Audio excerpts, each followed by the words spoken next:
sini saya akan membahas tentang obligasi. Obligasi merupakan surat utang jangka menengah sampai jangka panjang yang berisi perjanjian dari pihak yang menerbitkan obligasi untuk membayar imbalan berupa bunga pada periode tertentu dan melunasi pokok utang pada jangka waktu yang telah ditentukan kepada pihak pembeli obligasi tersebut. Adapun karakteristik obligasi di sini memiliki beberapa karakteristik. Yang pertama yaitu nilai nominal. Nilai nominal adalah nilai pokok dari suatu obligasi yang akan diterima oleh pemegang obligasi pada saat obligasi tersebut jatuh tempo. Yang kedua yaitu tingkat imbal hasil kupon. Tingkat imbal hasil kupon ini menentukan bunga yang harus dibayarkan, di mana pembayaran tahunan merupakan tingkat imbal hasil kupon dikali dengan nilai nominal obligasi. Yang ketiga yaitu kontra obligasi. Kontra obligasi ini mencakup tentang nilai kupon, tanggal jatuh tempo, dan nilai nominal obligasi. Nah, yang selanjutnya yaitu jenis-jenis obligasi. Obligasi di sini yang saya bahas adalah obligasi berdasarkan penerbitnya. Yang pertama yaitu treasury bond. Treasury bond adalah obligasi yang diterbitkan oleh pemerintah seperti Departemen Keuangan dan Bank Sentral suatu negara.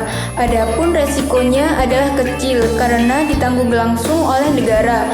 Yang kedua yaitu corporate bond atau corporate bond adalah obligasi yang diterbitkan oleh perusahaan. Obligasi ini mengundang berbagai macam permasalahan seperti resiko yang harus ditanggung oleh pihak pemegang obligasi jika ternyata perusahaan tersebut mengalami resiko gagal bayar dengan sebab-sebab tertentu, dan jika tingkat risiko kegagalan bayarnya tinggi, maka semakin tinggi pula tingkat suku bunga yang harus dibayarkan oleh penerbit. Yang ketiga yaitu municipal bond. Municipal bond adalah obligasi yang diterbitkan oleh pemerintah negara bagian, dan biasanya pemegang obligasi ini dibebaskan dari pajak. Adapun resikonya adalah sama-sama memiliki resiko, namun lebih rendah dari resiko pemegang obligasi perusahaan. Yang selanjutnya yaitu saham preferen. Saham preferen merupakan saham yang memiliki karakteristik gabungan antara obligasi dan saham biasa karena menghasilkan pendapatan pembagian dividen secara tetap. Ada 3 karakteristik saham preferen yang membuatnya mirip dengan obligasi. Yang pertama yaitu klaim atas laba dan aktiva sebelumnya. Yang kedua yaitu pembagian dividen tetap selama masa berlaku dari saham tersebut. Yang ketiga yaitu memiliki hak tebus dan dapat dipertukarkan dengan saham biasa. Dan yang terakhir yaitu macam-macam obligasi. Obligasi memiliki beberapa macam, diantaranya yaitu saya akan menyebutkan 4 macam obligasi. Yang pertama, inverse floaters. Yang kedua, asset backed bond.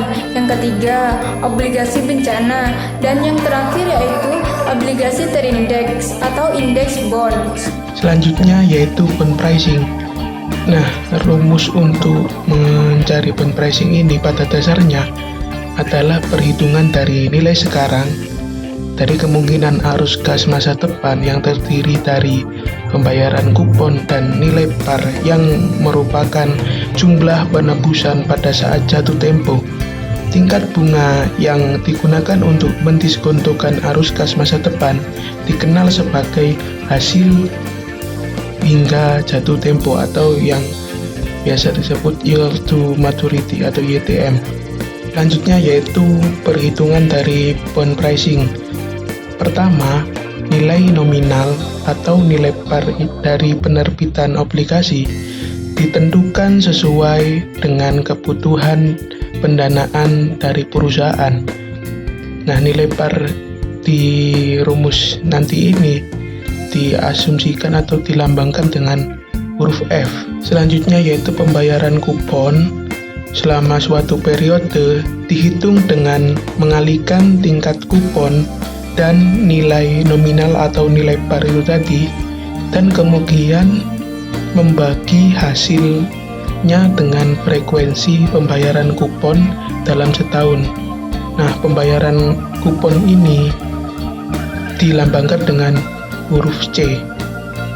Nah, ini adalah rumus untuk mencari pembayaran kupon tadi, yaitu tingkat kupon dikalikan dengan nilai par dibagi frekuensi dari pembayaran kupon dalam 1 tahun.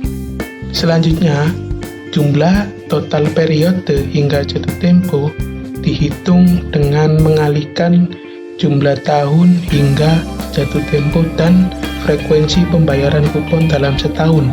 Jumlah periode sampai jatuh tempo ini dilambangkan dengan huruf N kecil.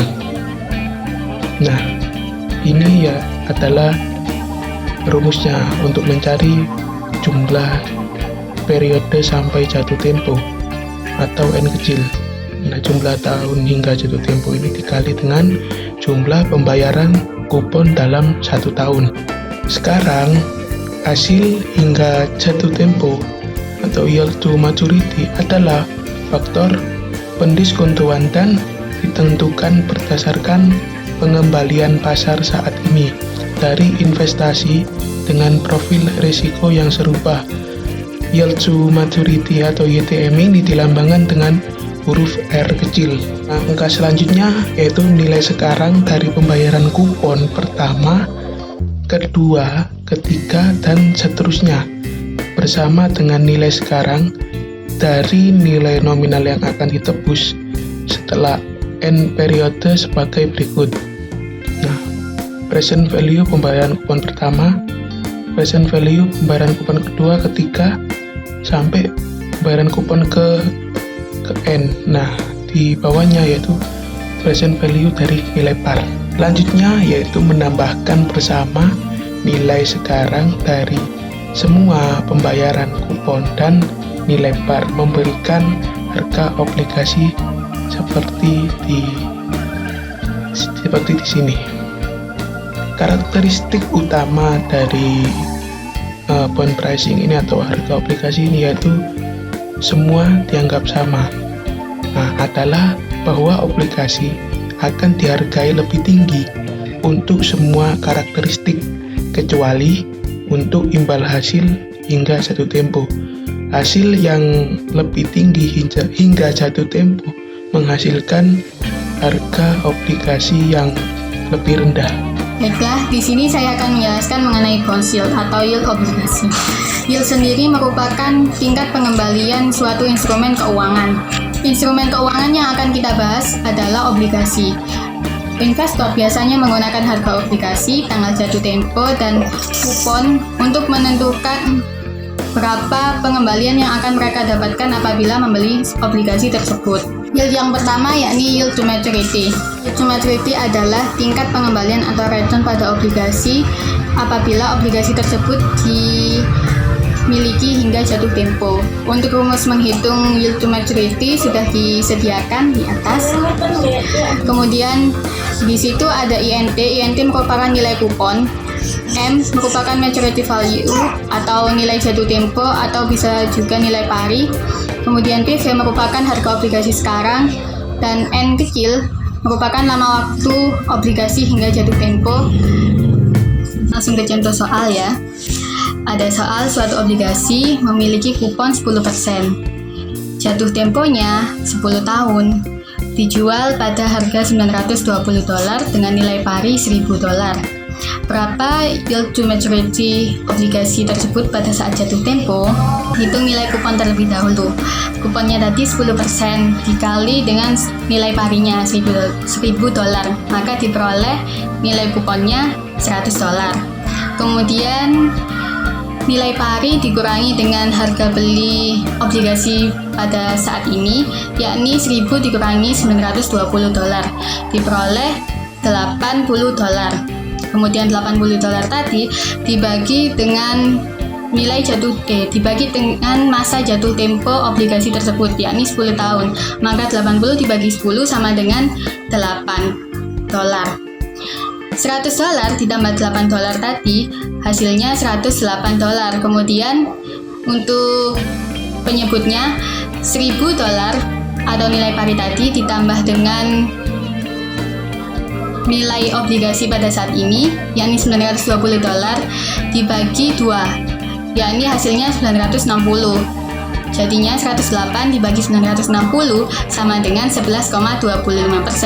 Maka yield to maturity obligasi tersebut adalah sebesar 11,25%, atau bisa dikatakan tingkat pengembalian obligasi hingga saat obligasi jatuh tempo adalah sebesar 11,25%. Kemudian ke yield yang kedua, yakni yield to call. Yield to call merupakan tingkat pengembalian obligasi yang sebelum jatuh tempo dapat ditarik kembali. Dapat dilihat pada grafik tersebut, ketika suku bunga turun, semakin turun suku bunga maka pembayaran yang dijadwalkan akan naik. Nah, tetapi call provisions atau ketentuan callable bond ini memungkinkan penerbit untuk membeli kembali obligasi pada callable price, pada harga yang naik tadi. Jika callable price kurang dari nilai sekarang dari pembayaran yang dijadwalkan, penerbit dapat menarik kembali obligasi dari pemegang obligasi atau investor. Nah, analis ini menunjukkan bahwa analis pasar obligasi mungkin lebih tertarik pada yield to call daripada yield to maturity, atau lebih tertarik pada callable bond daripada straight bond. Realized coupon return versus yield to maturity. Yield to maturity ini akan sama dengan tingkat pengembalian yang direalisasikan atau realized coupon return selama umur obligasi jika semua kupon yang diinvestasikan kembali pada tingkat bunga yang sama dengan yield obligasi yield to maturity. Gambar A, reinvested rate atau tingkat suku bunga yang diinvestasikan kembali sebesar 10%, di mana di gambar A itu kasusnya ada sebuah obligasi dengan kupon 10% dan nilai pari $1.000.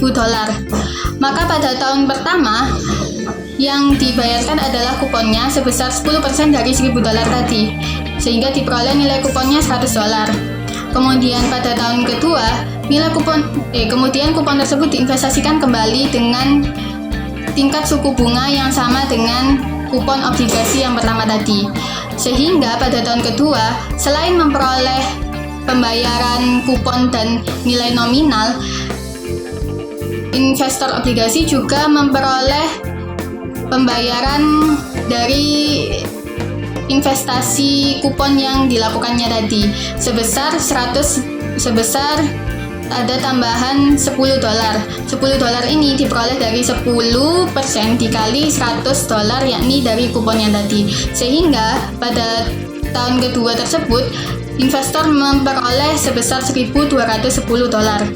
Nah, pada kasus yang B ini, bagaimana jika rate reinvestmentnya sebesar 8%, di mana 8% ini kurang dari kupon obligasi tersebut. Berbeda dengan kasus yang di kasus A. Di sini kasusnya sama, 10% kuponnya dan nilai parinya $1.000, namun reinvestment rate-nya sebesar 8%. Pada tahun pertama, dilakukan pembayaran kupon sebesar 10% dari nilai pari. Seperti di kasus A, ini sama pada tahun pertama, namun yang membedakan adalah di tahun kedua. Di tahun kedua ini terdapat tambahan hanya $8 dikarenakan reinvestment rate-nya sebesar 8%, yakni 8% dikali $100 dari kupon obligasi tadi. Sehingga pada kasus B ini investor hanya menerima sebesar $1.208. Selanjutnya, board price over time, yang mana obligasi akan dijual pada nilai par ketika tingkat kuponnya sama dengan tingkat bunga pasar. Ketika tingkat kupon lebih rendah dari tingkat bunga pasar, pembayaran kupon sendiri tidak akan memberikan investor pengembalian setinggi yang mereka dapat di tempat lain di pasar. Untuk menerima pengembalian kompetitif atas investasi semacam itu, investor juga perlu memberikan harga atas obligasi mereka. Yield to maturity versus return period holding obligasi harus menawarkan tingkat pengembalian yang kompetitif dengan yang tersedia di sekuritas lain. Namun, ketika hasil berfluktuasi, demikian juga tingkat pengembalian obligasi. Perubahan yang tidak diantisipasi dalam harga pasar akan menghasilkan perubahan tak terduga dalam pengembalian obligasi. Pengembalian holding periode obligasi bisa lebih baik atau lebih buruk daripada hasil di mana ia menjual di awal. Perbedaan antara hasil hingga jatuh tempo dengan holding period return. Yang pertama, hasil hingga jatuh tempo hanya bergantung pada kupon obligasi, harga saat ini, dan nilai nominal pada saat jatuh tempo. Sedangkan holding period return adalah tingkat pengembalian selama periode investasi tertentu dan tergantung pada harga pasar obligasi pada akhir periode holding. Tentu saja harga ini tidak dikenakan hari ini. Obligasi nol dan strip treasury, yang mana jenis obligasi ini adalah kupon nol obligasi yang tidak membawa kupon dan memberikan semua pengembaliannya dalam bentuk apresiasi harga. Nol hanya memberikan satu arus kas kepada pemiliknya pada tanggal jatuh tempo obligasi. Pengembalian setelah pajak. Otoritas pajak mengakui bahwa apresiasi harga built-in pada obligasi seperti obligasi tanpa kupon mewakili pembayaran bunga implisit kepada pemegang sekuritas. Menghitung jadwal apresiasi harga untuk menentukan pendapatan bunga kena pajak untuk apresiasi bawaan selama tahun pajak. Bahkan jika aset tersebut tidak dijual atau tidak jatuh tempo hingga tahun mendatang. Setiap keuntungan atau kerugian tambahan yang timbul dari perubahan suku bunga pasar diperlukan sebagai keuntungan atau kerugian modal jika obligasi dijual selama tahun pajak. Leverage and bond pricing. Determinant of bond safety. Yang pertama, leverage ratio. Jika hasilnya rendah menandakan kemungkinan kesulitan arus kas. Yang kedua, leverage ratio. Jika hasilnya tinggi menunjukkan kelebihan utang. Yang ketiga, liquidity ratio. Digunakan untuk mengukur kemampuan perusahaan dalam membayar tagihan dengan aset yang paling liquid. Yang keempat, profitability ratio, yaitu digunakan untuk mengukur tingkat pengembalian atas aset atau ekuitas. Yang terakhir, cash flow to debt ratio, yaitu rasio total arus kas terhadap utang. Bond indenture, yaitu obligasi diterbitkan dengan kontrak antara penerbit dengan pemegang. Yield to maturity and default risk. Imbal hasil yang dinyatakan adalah hasil maksimum yang mungkin hingga jatuh tempo obligasi. Hasil yang diharapkan hingga jatuh tempo harus memperhitungkan kemungkinan default. Credit default swap. Credit default swap, reseller mengumpulkan pembayaran tahunan untuk jangka waktu kontrak tetapi harus memberikan kompensasi kepada pembeli atas kehilangan nilai obligasi jika terjadi default. Credit risk and collateralized debt obligation. Untuk membuat CDO, keuangan institusi, umumnya bank, pertama akan mendirikan entitas yang berbeda secara hukum untuk membeli dan kemudian menjual kembali portofolio obligasi atau pinjaman lainnya.